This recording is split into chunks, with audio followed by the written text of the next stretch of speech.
Imam Abu Hanifah An-Nu'man, bukti akan kepandaian dan kecerdasan. Suatu ketika Abu Hanifah menjumpai Imam Malik yang tengah duduk bersama beberapa sahabatnya. Setelah Abu Hanifah keluar, Imam Malik menoleh kepada mereka dan berkata, "Tahukah kalian siapa dia?" Mereka menjawab, "Tidak." Beliau berkata, "Dialah Nu'man bin Sabit yang seandainya berkata bahwa tiang masjid itu emas, niscaya perkataannya menjadi dipakai orang sebagai argumen."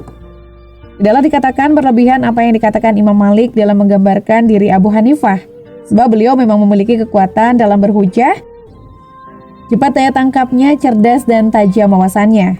Buku sejarah dan kisah sangat banyak menggambarkan kekuatan argumentasinya dalam menghadapi lawan bicaranya ketika adu argumen. Begitu pula ketika menghadapi penentang akidah. Semuanya membuktikan kebenaran pujian Imam Malik. Tandanya dia mengatakan bahwa tanah di tanganmu itu emas, maka engkau akan membenarkannya karena alasannya yang tepat dan mengikuti pernyataannya. Bagaimana pula jika yang diperintahkan adalah kebenaran dan adu argumentasi untuk membela kebenaran? Sebagai bukti ada seorang laki-laki dari Kufah yang disesatkan oleh Allah Subhanahu wa taala. Dia termasuk orang terpandang dan didengar omongannya. Laki-laki itu menuduh di hadapan orang-orang bahwa Utsman bin Affan asalnya adalah Yahudi, lalu menganut Yahudi lagi setelah Islamnya. Demi mendengar berita tersebut, Abu Hanifah bergegas menjumpainya dan berkata, "Aku datang kepadamu untuk meminang putrimu yang bernama Fulanah untuk seorang sahabatku." Dia berkata, "Selamat atas kedatangan Anda. Orang seperti Anda tidak layak ditolak keperluannya, wahai Abu Hanifah." Akan tetapi, siapakah peminang itu?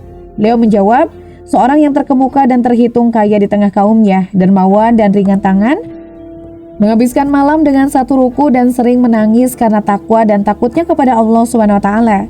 Laki-laki itu berkata, "Wah, cukup wahai Abu Hanifah. Sebagian saja dari yang Anda sebutkan itu sudah cukup baginya untuk meminang seorang putri Amirul Mukminin." Abu Hanifah berkata, "Hanya saja ada satu hal yang perlu Anda pertimbangkan." Dia bertanya, "Apakah itu?" Abu Hanifah berkata, "Dia seorang Yahudi." Mendengar hal itu, orang itu terperanjat dan bertanya-tanya, "Yahudi? Apakah Anda ingin saya menikahkan putri saya dengan seorang Yahudi, wahai Abu Hanifah?" "Demi Allah, aku tidak akan menikahkan putriku dengannya, walaupun dia memiliki segalanya dari yang awal sampai yang akhir." Lalu Abu Hanifah berkata, "Engkau menolak menikahkan putrimu dengan seorang Yahudi dan engkau mengingkarinya dengan keras. Tapi kau sebarkan berita kepada orang-orang bahwa Rasulullah SAW telah menikahkan kedua putrinya dengan Yahudi, yakni Utsman." Seketika orang itu gemetaran tubuhnya lalu berkata, "Astagfirullah, aku memohon ampun kepada Allah atas kata-kata buruk yang aku ucapkan. Aku bertaubat dari tuduhan busuk yang saya lontarkan." Contoh lain, ada seorang Khawarij bernama Adahak Asy'ari pernah datang menemui Abu Hanifah dan berkata, "Adahak, wahai Abu Hanifah, bertaubatlah Anda." Abu Hanifah, "Bertaubat dari apa?" Adahak, "Dari pendapat Anda yang membenarkan diadakannya tahkim antara Ali dan Muawiyah." Abu Hanifah, "Maukah Anda berdiskusi dengan saya dalam persoalan ini?" Adahak, "Baiklah, saya bersedia." Abu Hanifah, "Bila kita nanti berselisih paham, siapa yang akan menjadi hakim di antara kita?" Abu Dahak, "Pilihlah sesuka Anda." Abu Hanifah menoleh kepada seorang Khawarij lain yang menyertai orang itu lalu berkata, "Abu Hanifah, engkau menjadi hakim di antara kami." Dan kepada orang pertama beliau bertanya, "Saya rela kawanmu menjadi hakim, apakah engkau juga rela?" Adahak, "Ya, saya rela." Abu Hanifah, "Bagaimana ini? Engkau menerima tahkim atas apa yang terjadi di antara saya dan kamu, tapi menolak dua sahabat Rasulullah SAW yang bertahkim." Maka orang itu pun mati kutu dan tak sanggup berbicara sepatah kata pun. Contoh yang lain lagi bahwa Jahim bin Safwan, pentolan kelompok Jahmiyah yang sesat, menyebar bid'ah dan ajaran sesat di bumi, pernah mendatangi Abu Hanifah seraya berkata, "Jahim, saya datang untuk membicarakan beberapa hal yang sudah saya persiapkan." Abu Hanifah, "Berdialog denganmu adalah celah dan larut dengan apa yang engkau bicarakan berarti neraka yang menyala-nyala." Jahim, "Bagaimana bisa Anda memvonis saya demikian? Padahal Anda belum pernah bertemu denganku sebelumnya dan belum mendengar pendapat-pendapat saya." Abu Hanifah, "Telah sampai kepada saya berita-berita tentangmu yang telah berpendapat dengan pendapat yang tidak layak keluar dari mulut ahli kitab atau muslim." Jahim, "Anda menghakimi saya secara sepihak." Abu Hanifah, "Orang-orang umum dan khusus sudah mengetahui perihal Anda, sehingga boleh bagiku menghukumi dengan sesuatu yang telah mutawatir kabarnya tentang Anda." Jahim, "Saya tidak ingin membicarakan atau menanyakan apa-apa kecuali tentang keimanan." Abu Hanifah, "Apakah hingga saat ini kamu belum tahu juga tentang masalah itu hingga perlu menanyakannya kepada saya?" Jahim, Saya memang sudah paham, namun saya meragukan salah satu bagiannya. Abu Hanifah, keraguan dalam keimanan dalam kufur. Jahim, Anda tidak boleh menuduh saya kufur sebelum mendengar tentang apa yang menyebabkan saya kufur. Abu Hanifah, silakan bertanya. Jahim, telah sampai kepadaku tentang seseorang yang mengenal dan mengakui Allah dalam hatinya bahwa dia tak punya sekutu, tak ada yang menyamainya dan mengetahui sifat-sifatnya. Lalu orang itu mati tanpa menyatakan dengan lisannya, orang ini dihukumi mukmin atau kafir. Abu Hanifah, dia mati dalam keadaan kafir dan menjadi penghuni neraka bila tidak menyatakan dengan lidahnya apa yang diketahui oleh hatinya, selagi tidak ada penghalang baginya untuk mengatakannya. Jahim, mengapa tidak dianggap sebagai mukmin padahal dia mengenal Allah Subhanahu wa taala dengan sebenar-benarnya? Abu Hanifah, bila Anda beriman kepada Al-Quran dan mau menjadikannya sebagai hujah, maka saya akan meneruskan bicara. Tapi jika engkau tidak beriman kepada Al-Quran, dia tidak memakainya sebagai hujah, maka berarti saya sedang berbicara dengan orang yang menentang Islam. Jahim, bahkan saya mengimani Al-Quran dan menjadikannya sebagai hujah. Abu Hanifah, sesungguhnya Allah Subhanahu wa taala menjadikan iman atas dua sendi, yaitu dengan hati dan lisan, bukan dengan salah satu saja darinya. Kitabullah dan hadis Rasulullah jelas-jelas menyatakan hal itu. Dan apabila mereka mendengarkan apa yang diturunkan kepada Rasul Muhammad, kamu melihat mata mereka mencucurkan air mata disebabkan kebenaran Al-Quran yang telah mereka ketahui dari kitab-kitab mereka sendiri. Seraya berkata, ya Tuhan kami telah beriman. Maka catatlah kami bersama orang-orang yang menjadi saksi atas kebenaran Al-Quran dan kenabian Muhammad SAW. Mengapa kami tidak akan beriman kepada Allah dan kepada kebenaran yang datang kepada kami? Padahal kami sangat ingin agar Tuhan kami memasukkan kami ke dalam golongan orang-orang yang soleh. Maka Allah memberi mereka pahala terhadap perkataan yang mereka ucapkan, yaitu surga yang mengalir sungai-sungai di dalamnya, sedang mereka kekal di dalamnya. Dan itulah balasan bagi orang-orang yang berbuat kebaikan yang ikhlas keimanannya. Quran Surat Al-Ma'idah ayat 83 hingga 85. Karena mereka mengetahui kebenaran dalam hati lalu menyatakannya dengan lisan, maka Allah Subhanahu wa taala memasukkannya ke dalam surga yang di dalamnya terdapat sungai-sungai yang mengalir karena pernyataan keimanannya itu.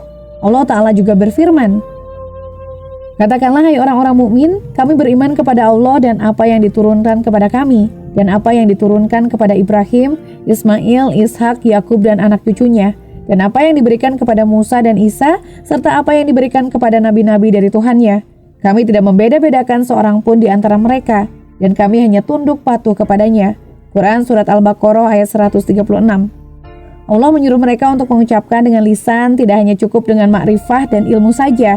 Begitu pula dengan hadis Rasulullah SAW yang artinya, ucapkanlah la ilaha illallah, niscaya kalian akan beruntung.